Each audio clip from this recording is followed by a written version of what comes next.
The Houston Texans surprised some when they drafted an offensive lineman in the second round. Where exactly does Blake Fisher fit in the way this roster is constructed? Welcome into the channel. I'm Cody Stoots. Let's talk some Texans, and let's talk a little bit about Blake Fisher, the second round pick by the Houston Texans in the 2024 NFL Draft. The big tackle from Notre Dame, and exactly how he fits in to the roster. Now, I was a little surprised, not totally surprised, that the Texans went with an offensive lineman. I felt like perhaps they could select an offensive lineman at that spot, but I thought maybe the third round would have been where they would go for it. And ultimately, listening to Nick Caserio's comments about how there was a run on cornerbacks, I do wonder if the potential for a run on tackles spooked him a little bit. And Caserio kind of started the run on offensive linemen. 13 offensive linemen drafted before the end of the second round and into the third round after Caserio selected Fisher. So he wanted his guy. He went and got his guy. Would I have maybe liked Kamari Lassiter's teammate Javon Bullard a little bit more? Sure. Caserio also revealed that they thought about taking USC safety Kalen Bullock, who they ultimately drafted in the third round with that selection, but they still got that player. They get Blake Fisher, and as Caserio's talked about, you need tackle depth, and certainly this team needs tackle depth. Now, it's a little bit of a mixed bag here with Fisher. I like that for the most part, Caserio got to swing at the top of the tackles that were available. Fisher was the 9th tackle taken in the 2024 NFL Draft, and so Caserio kind of had his lay of the land when it came to the player. He got to pick from a variety of different tackles, and teams like the Chiefs, Ravens, and Colts all took tackles after Caserio took Fisher, so it's worth paying attention to how those players develop over the next couple of years. So I like that he got to pick the guy that he wanted from that group of tackles. Here's the mixed bag about that.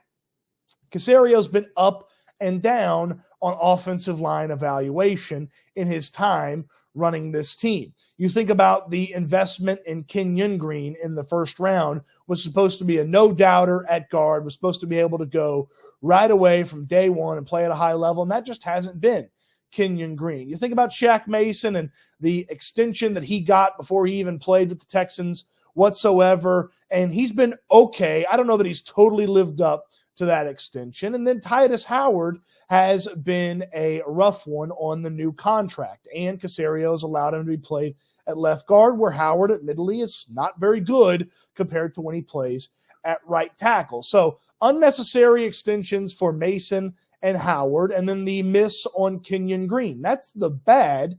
Let's flip it around to the good for Nick Caserio. Well, he found George Fant off the street as training camp got going last year, and that was your tackle depth, and that's a big-time proven player in George Fant, who's played a lot of football both at left tackle and at right tackle. Kendrick Green was a nice fill-in addition until he got hurt last season.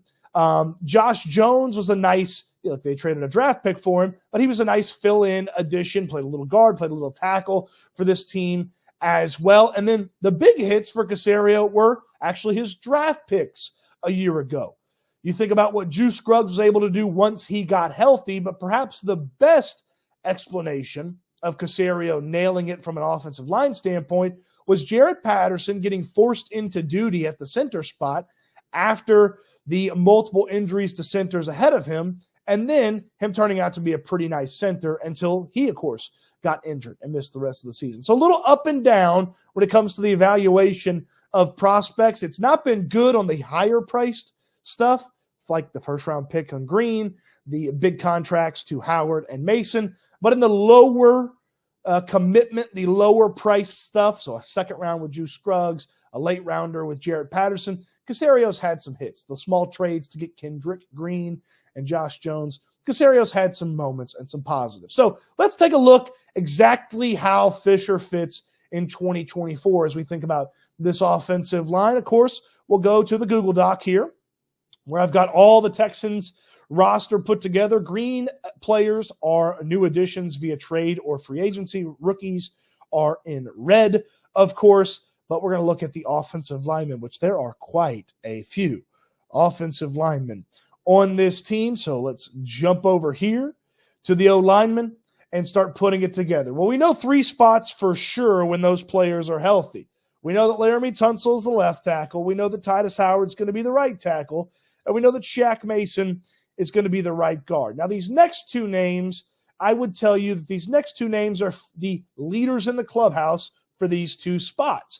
Juice Scruggs and Jarrett Patterson both played well last year when they got to play. And I would say that they're leaders in the clubhouse to be the left guard and center. For the sake of this exercise, which we're really kind of talking about the tackles, let's go ahead and drop those guys into that spot. I know that Patterson played center more last year. I know Scruggs played guard more last year, but for the sake of this exercise, let's say Scruggs goes back to the position he was drafted to play, and Patterson played well enough at center that maybe he carries that over to guard. Now, the Kenyon Green, the Kendrick Green conversation, Nick Broker, Dieter Iceland, and things like that, we'll have those conversations later. What we want to learn about is the tackle situation. Now, if the Texans had to play tomorrow, there is your backup left and right tackle. That's Charlie Heck. But here's Blake Fisher in the conversation. Now, again, Fisher is not here to play guard. Fisher is here to play offensive tackle. He played one game of left tackle at Notre Dame, then an injury cost him his left tackle spot to Joe Alt, who was the 5th overall selection in this year's draft. And then he played a bunch of right tackle and played pretty darn well, actually. Finished with a career start streak, and the health wasn't a big concern. So, again, this is if they had to play tomorrow. This is where Fisher kind of fits in.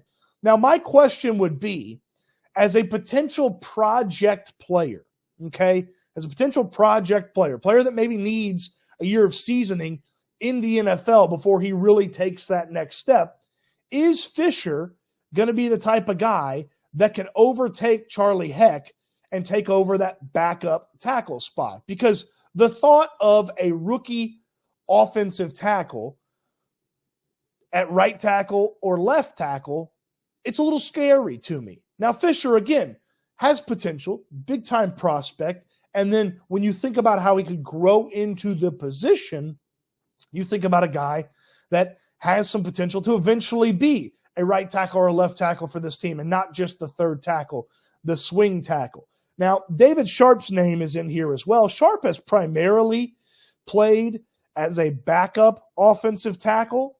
He's not played a ton actually in an offense for Carolina recently as he came over in free agency. So really you're looking at these three names for two tackle spots and then backing up Titus Howard and Laramie Tunsil. Now in the perfect situation, Fisher's the third tackle all year long and you never need him.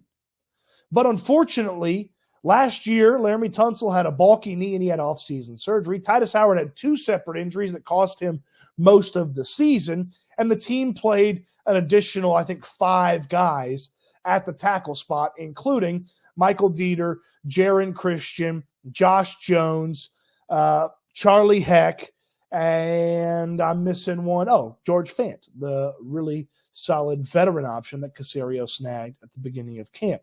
Now, it's worth noting you get a couple extra weeks of training camp because you're going to play one more preseason game than everybody else. So maybe Fisher is going to be ready to take over at that third tackle spot. But as we look at it here, I mean, Charlie Heck was really bad last year when he finally got in there. Now, the team brought him back, and maybe getting further away from the injury that he had and having a full training camp and a full real off season and things like that, Heck's going to be a much better player. But once he was actually on the field last year, he wasn't very good. So now we're thinking about Fisher maybe being the key backup.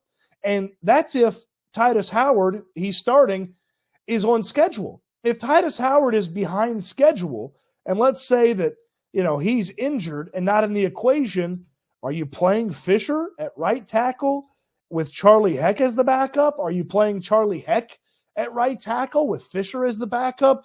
It's not easy to figure out exactly how he fits in 2024. I'm skeptical that he's going to be able to hold down that backup spot unquestioned and without some sort of concern for him being a younger player who's a more developmental type player, and especially if they've got to put him over at left tackle where he hasn't played a ton in the past few seasons. I know he played a little left tackle at Notre Dame, but it's a little left tackle, and it's in college. He's been primarily a right tackle, and if you're the swing tackle, you got to be able to go at left or right at a moment's notice. So the offensive tackle depth is a big question mark for this team, and hopefully my skepticism is met with Fisher answering the bell and answering the call for this team. And that could be where he ultimately ends up in 2024 as the swing tackle for this team. Plays a little bit because Howard gets dinged or Tunsil gets dinged, something of that nature, and services okay when he's in the game. Now, the scary part would be if the Texans don't trust him to play tackle right away. He's there as the fourth tackle with no ability to kind of be a backup at another position because, again, Nick Caserio has said he's a tackle. And you start to think about, okay, Heck can't play guard. He can't play guard. Do you have enough backups for when guards or centers get injured on this team? And it starts to get a little dicey there. But again, that's a bad case scenario for the Texans. The best case is that you don't really use this guy in 2024 because the two tackles that you hardly invested in are nice and healthy throughout the course of the season.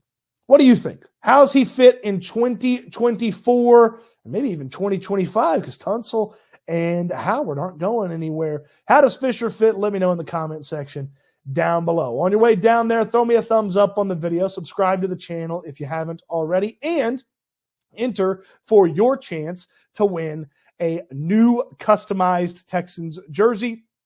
The rules and the link to enter are in the description down below. So check that out. I want someone to take that home and win it.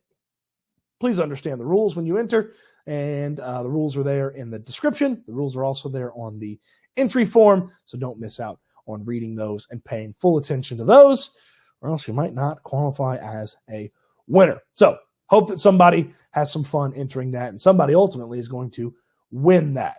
Hope you enjoyed the video. Appreciate you watching. If you missed this video type on Kamari Lassiter, it's on the channel. Go check it out and be on the lookout for a couple more of these over the next few days on how exactly these players start to fit in for the 2024 NFL season with the Texans. Thanks for watching. Hope you enjoyed it. Can't wait till we talk Texans again soon.